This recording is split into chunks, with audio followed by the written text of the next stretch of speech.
بسم الله الرحمن الرحیم. السلام علیکم ورحمت الله وبرکاتہ. شه محمود واقعي یم د کمپیوټر ټیکنالوژي چینل څخه تاسو په درانه خدمت کې یم. د کمپیوټر ټیکنالوژي چینل محترم لیدونکو، که لومړی ځل لپاره کمپیوټر ټیکنالوژي چینل ته راغلي یاست، مهرباني وکړئ د همدې ویډیو لاندې سبسکرایب سره بټن چې تاسو معلومیږي په هغې باندې کلیک وکړئ او په څنګ کې د زنګ یا بیل په نشان هم کلیک وکړئ. دې فایده به دا چې زه چې هر کله تاسو ته نوې ویډیو اپلوډ کوم هغه په تاسو ډېر ژر د نوټیفیکیشن په ذریعه باندې دررسیږي. راځو نن ښایو چې څنګه کولی شو موږ خپل کمپیوټر ته پاسورډ ورکړو. د پاسورډ د ورکولو طریقه تاسو ښایم.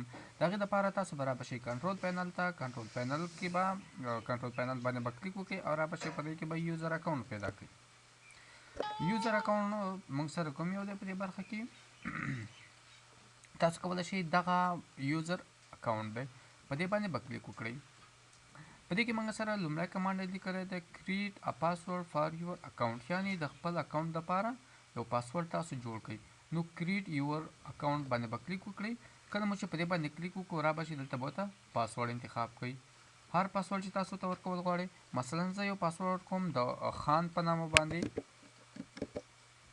خان 1 2 3 په نامه مې ورکړو.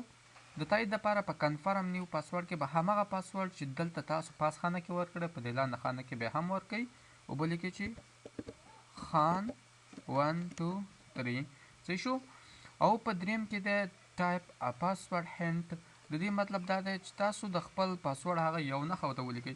مثلا تاسو زیاتې پاسورډونه استعمال کړي، په موبایل کې مو پاسورډ همدا رقم ته، په کمپیوټر کې ستاسو نور یوزران دي هغې ته تاسو مختلفې پاسورډ ورکړي.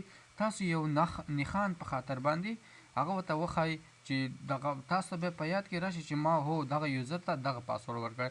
مثلا د خان په نامه پاسورډ تا ورکړی دی، نو ته په اوله کې دغه کې اچ ورته ولیکه. نو دې نه به تا ته پته لګېږي چې یوازې تا ته به پته لګېږي چې هو دې پاسورډ ته ما د خان په نامه پاسورډ ورکړی دی.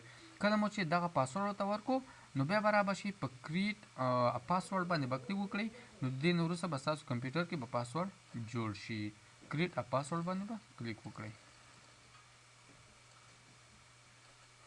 ښه، اوس به یو څو ثانیې وروسته په کمپیوټر په سکرین نورې ویډیو راځي. په هرې ویډیو چې غواړئ کلیک وکړئ، کلیک ورباندې کولی شئ. او همدا رقم ته یو کمپیوټر نشان به هم راځي، کمپیوټر نشان باندې کلیک وکړئ، زموږ چینل سبسکرایب کړئ.